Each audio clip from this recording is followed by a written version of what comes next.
Hello and welcome back to the fourth drawing class with the Cunning Craftsman. Today, or this session, is about shading. Super basic. We're not going to go like really intricate. I'm just going to hover over a few basics.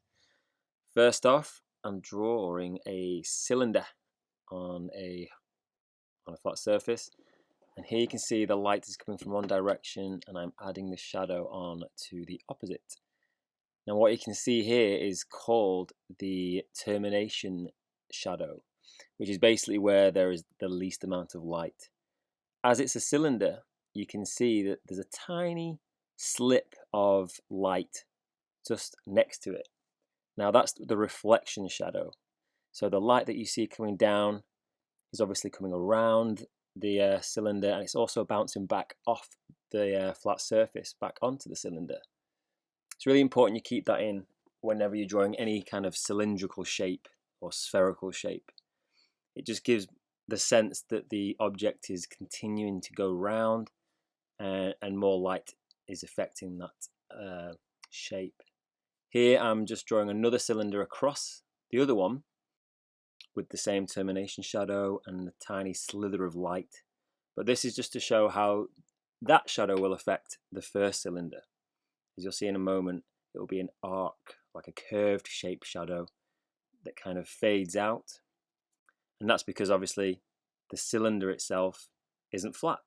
Hence, the shadow isn't flat. So it just drifts off in that beautiful little arc shape, as you will see here. There, a curved object with a shadow across it.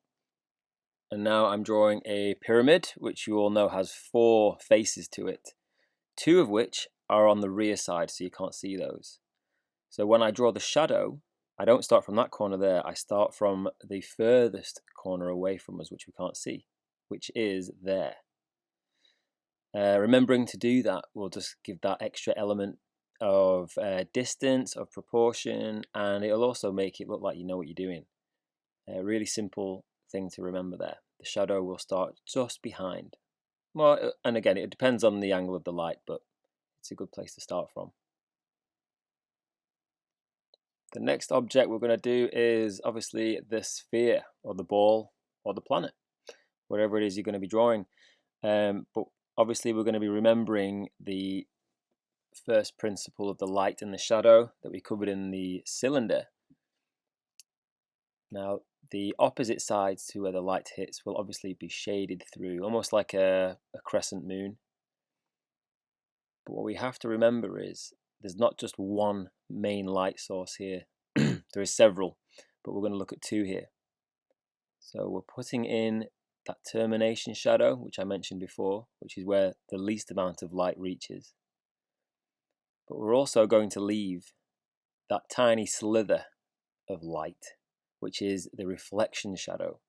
And again, I'll repeat that that's the light being reflected and bounced back from the surface, and even the light that's kind of wrapping around the sphere.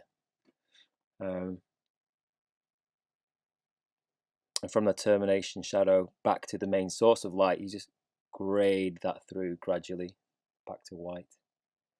And again, sticking to this really basic formula, it just gives that extra 3D effect to anything you're drawing, and you can apply it to anything really.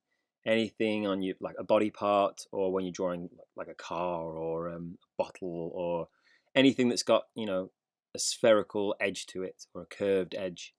It really comes in handy. And not to forget, this ball's hovering, so we'll put a nice little circular shadow, obviously on a flat surface, so the circle is laid there flat.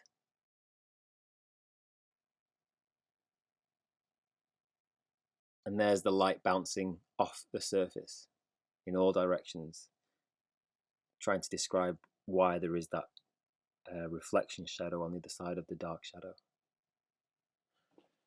Pretty simple stuff, right?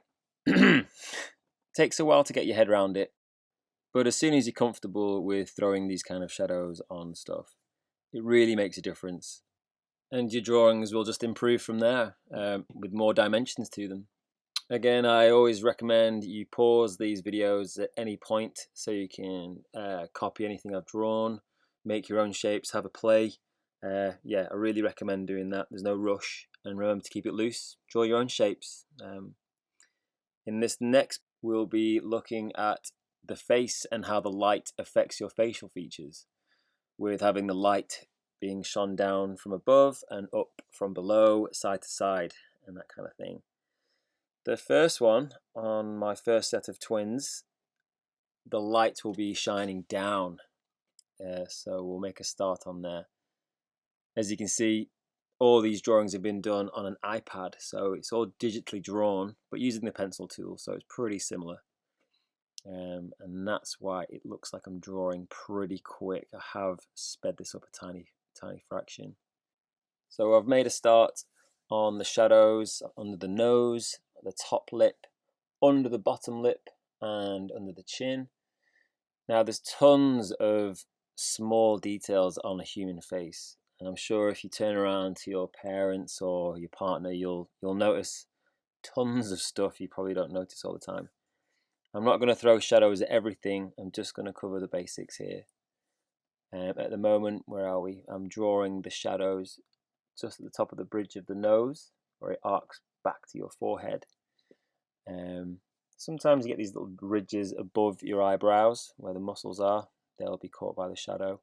And of course, inside your eye sockets under your eyebrow. These are the main features that are going to be casting shadow when the light is above. And obviously, the higher your cheekbones, that's going to cast a shadow down onto your cheeks as well, and under your eyelids too. Quite basic approach here. And again, if you were just drawing shadows with a heavy black marker pen, you could just put these in really dark, really solid black, like a black and white comic book. It can make it look really striking. And that's there with the cheekbones.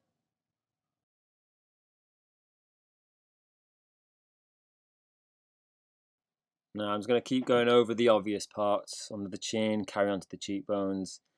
I'm imagining the light's quite strong, so I'll keep working that shadow down. And maybe if you've got a torch, it might be worth holding up to your face in front of a mirror and just seeing where those shadows lie, and maybe try and draw that. It can be a bit tricky to try and really explain all of these shadow elements, but the main thing you've got to remember, like all these tutorials, is observation. Like keep looking, keep checking things out in the mirror, on other people's faces. There's tons to look at, there's tons to go at. Just keep observing and seeing, like a spy. Okay, so the second face, the light, is going to come from underneath now. And you'll find when we finish, the shadows are kind of in the complete opposite, almost like filling the negative space. Quite enjoyed doing the shadows on this one. I haven't done a light from below portrait for ages. Again, just doing the basics. The light is going to be hitting that chin pretty much full on, casting a shadow under the bottom lip. That top lip will probably get quite a lot of light. Going straight in with the eye sockets there. And the nose is pretty much all going to be casting shadow. That shadow is going to be going straight up towards the eyes, so you can fill that in. Looks a bit strange to begin with, but as soon as you start getting the rest in, it starts to really make sense. Again, use a torch and have a go yourself.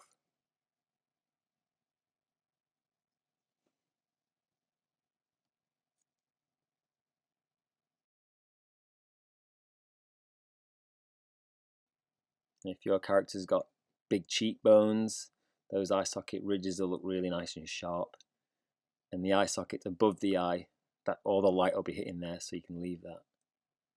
It's already making sense about where the light's coming from there, and it's already giving the face element of structure. Now it's going to get his bald head in. And it might even be worth throwing in that spherical shadow principle we did earlier. It's not 100% necessary here, but it could look quite useful. And as you'll see, as I put the shadows over his eyebrows on those muscle areas, I'm just going to quickly whiz over the forehead thus creating that tiny termination shadow just above his forehead. Again, accidentally creating that sense of a sphere. We're actually nearly there now with the shadow on his face, but already you can tell where the light's coming from.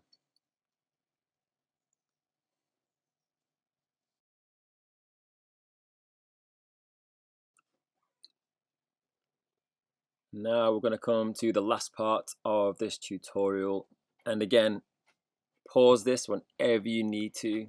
Have a good look, have a good time to sketch, there's no rush. Here we're going to look at the same faces again, but the light from left to right.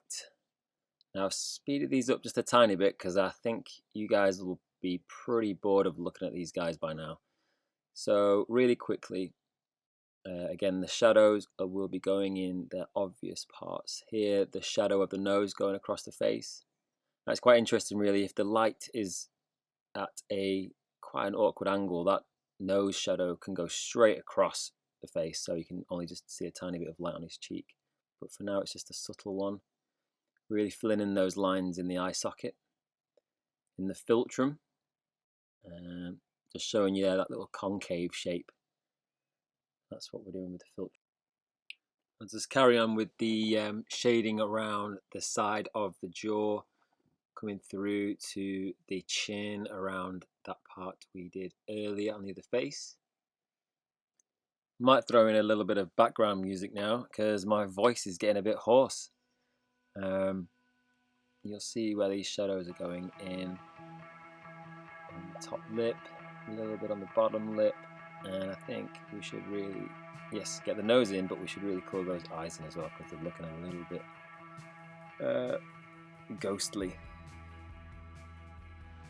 If you're interested, I was also making a cake for my dad's birthday this morning, so I will show you a picture of that. Pretty proud of it because I'm definitely not a master baker.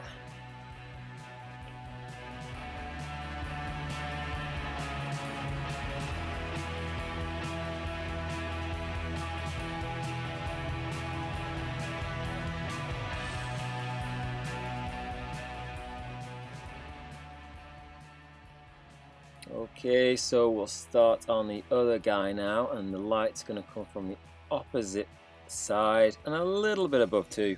Again, this is going to be a pretty quick last face we're going to do. The shadows are going to be pretty similar, but with some very subtle differences.